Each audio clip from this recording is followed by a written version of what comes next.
Chapter 578. Kishir responded, "That's not a bad response. She is the one who has most keenly felt the need for a cavalry due to recent events, so getting her support shouldn't be difficult.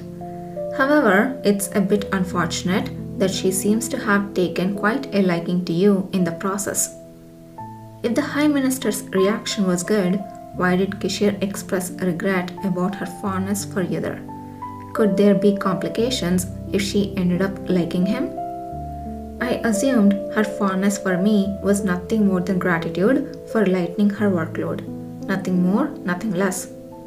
As Yudhar pondered whether there was something he had overlooked, Kishir, wearing a semi-serious expression, playfully filled him in. "I really worry sometimes. If one more person advises you to change jobs because you, my assistant, are too charming, what will happen? The High Minister already has an unusual popularity among young men and women." "Is that so?" "Yes, it is. There is even a legendary tale from her youth that says every debutante in the capital's social scene confessed to her." Yudhar briefly recalled the High Minister's demeanor. While he couldn't pinpoint what exactly made her especially popular among the younger crowd, she certainly had a calm and composed aura that was hard to find in her peers. But that was it. What Yudhar found most peculiar about the High Minister was something else. She never showed any surprise or negative reaction while having formal conversations with Kishir, despite seemingly not having been close to him previously. To those unfamiliar with Kishir, he was usually considered a frivolous man of little intellect. Hence, even a slight departure from that perception would be startling. Many believed that Kishir was merely parroting Emperor Kalusa. This was the case with nobles he'd met in the West, and even some young-looking legal scholars they'd encountered earlier displayed signs of discomfort around him. Unlike them, the High Minister remained unfazed. She had initially observed Kishir for a brief moment, but continued the conversation serenely thereafter. Whether it was because she fully understood Kishir's forthright and insightful nature, or her ability to suppress her astonishment was exceptional. Either way, it was quite impressive. Not that I expect her to actually suggest that I switch jobs. Yudhar verbalized his final thoughts succinctly. "Whether the High Minister is popular or not, it's none of my concern. I'm grateful that you consider me so valuable, but you're worrying too much." The crux of the matter was that his last statement, yet all Kishir seemed to hear was, "I'm grateful that you consider me so valuable." Who could be more valuable than an assistant like you? If countless nobles and even the Prince of Nolan and the Emperor heard about this, they would be flabbergasted. To think you undervalue yourself so. Whose fault could that be? Is it mine as your commander? His voice carried an exaggerated sorrow. It might have been half in jest, but Yudhar was momentarily lost for words. Finally, he articulated the response that came to him a bit too late. "Regardless, I have no intention of leaving the cavalry. You know this now, don't you?" He assumed that by now, Yudhar could understand the weight of the word now. The words of the man who had seemed to be jesting a moment earlier abruptly stopped. "Commander?" "Yes, that's right." Just then, a breeze that snuck in through a slightly open window gently rustled the curtains. The sunlight, which had found its way in, beamed harshly onto Yudhar's face, which was directly facing the window. Yudhar reflexively squinted, and his eyes caught the fleeting upward curve of the man's lips. However, even knowing that, there have been times when I have wondered what would happen if you had made a different choice instead of the cavalry. You would have surely excelled no matter where you were. You have that ability. Commander? Of course. I have no complaints as things are perfect for me now. It's just a thought that crosses my mind sometimes. Strangely enough, despite wearing a cheerful smile, Something about his expression seemed to lose its color. So, shall we head to the next location?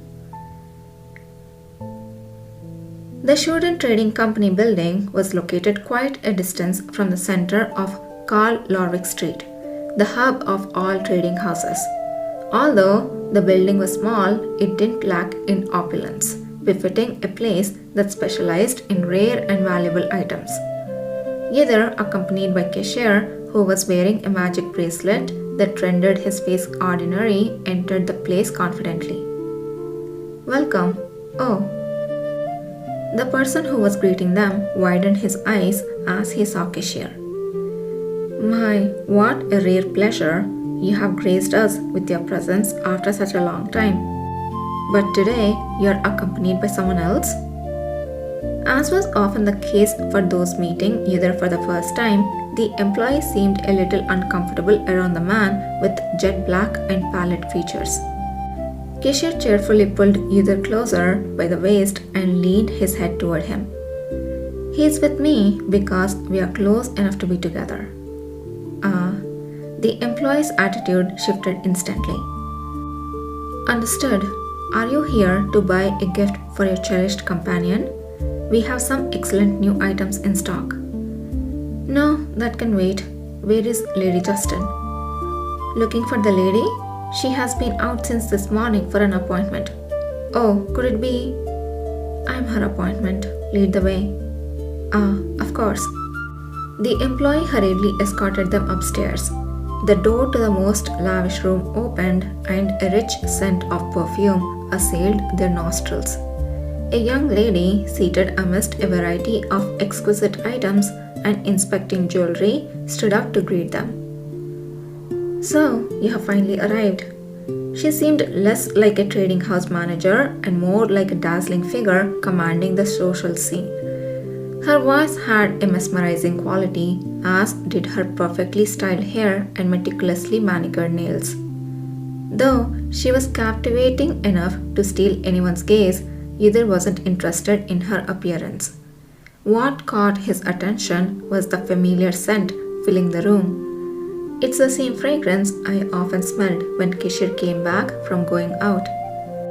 Moreover, either had encountered the scent before in this timeline. It was after he had just joined the cavalry and had scolded Kiol, and then he had visited Kishore's office and smelled it. The vague memory of feeling uneasy after smelling a perfume that was popular among the high society ladies at the time flashed through his mind. Had Kishore visited this place back then? In an instant, Yudhir's gaze, now sharper than before, swept over the surroundings. Sensing that gaze, Kishore whispered with a smile, "The lady knows who I am. There is no need to be so tense." "How much does she know about you?" "Enough to comfortably call me commander here." Kishore's expression remained serene. "Do you remember when we went to meet Prince Revlin? I had a fake identification from Shuden that allowed me to move freely around the capital. I have often obtained necessary items from here. You also sometimes served as my servant, infiltrating parties directly." From the inner room, a lady emerged carrying 2 boxes, one large and one small. She set them on the table, adding to the conversation. "It was both tedious and thrilling. I have heard so much about you, Baron Ale. It's a great pleasure to finally meet you in person." "Did you already know who I am?" "Of course. Company leader Mick has talked a lot about you. I heard that Madame Helen took quite a liking to you, and seeing you now, it's understandable." "Justin, what about the items?" Kishore cut her off with a laugh. Lady Justin also responded with a smile. "Everything you have requested is prepared. You can take them after checking." The lady sat down and opened the first of the 2 boxes on the table, opting for the smaller one. Inside was an object resembling a palm-sized mirror. Its surface was discolored in places and showed signs of aging, including some cracks. A mirror of truth, a genuine artifact. Kishore picked it up and examined it from all angles. The moment magic energy flowed into his hand, Yudhir felt as if something tightened around the depths of his eyes. Though no golden light flowed from his eyes, Yudhir blinked as he perceived an aura undulating around the artifact in Kishir's hand. Is that magic? Even without an explanation, it was evident. The diminutive, weathered artifact was brimming with far more magic energy than he'd anticipated. Yes, it's authentic. Well done. After a thorough examination, Kishir placed the artifact back into its box. Yudhir thought the next box would contain a similar magic tool, but he was greeted with something entirely unexpected. This is the sword sheath you ordered. It's enchanted with radamantium to withstand an eucalactium blade, and it's been finely crafted with the highest grade portions on leather. I have also added some extra gems to go with those you sent me earlier. Lady Justin presented a long black sword sheath with a smile. It may not look all that extravagant, but I doubt there is a more expensive sheath in this age. Is this exactly as you wanted? Indeed, her words rang true. At first glance, the black painted sheath didn't appear particularly grand. However, a closer look revealed a deep red gem near the closure, a sight Yudhir found oddly familiar.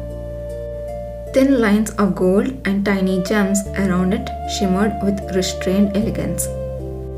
The deep red gem was originally embedded in Kishir's new sword sheath, which had later come into Yudhir's possession.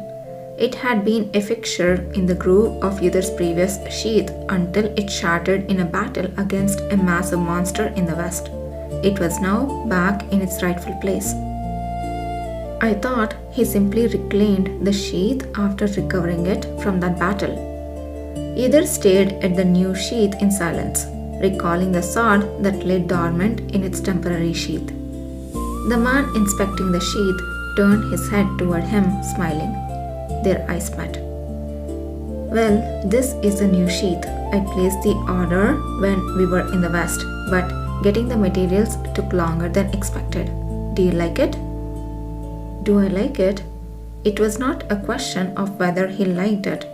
It was, quite literally, the best. Yudhir took the sheath from Kishir with an emotion he found hard to describe. Despite being sturdier than the one he had used previously, it was surprisingly lighter. I like it. Seeing you finally happy about something after all the gems and clothes failed to make you smile also pleases me. I was worried I had made something wrong, Lady Justin said, looking somewhat relieved in the face at Yudhir's normally emotionless countenance. This sheath won't break as easily as the last one when you wield your sword. Kishir's soothing voice resonated in his ears as he looked at the sheath in Yudhir's hand. Of course, preventing such a situation in the first place is ideal. Yes. Yudhir read the scars the West had left in his eyes and clenched the sheath tightly. A warmth spread through his hand. Thank you.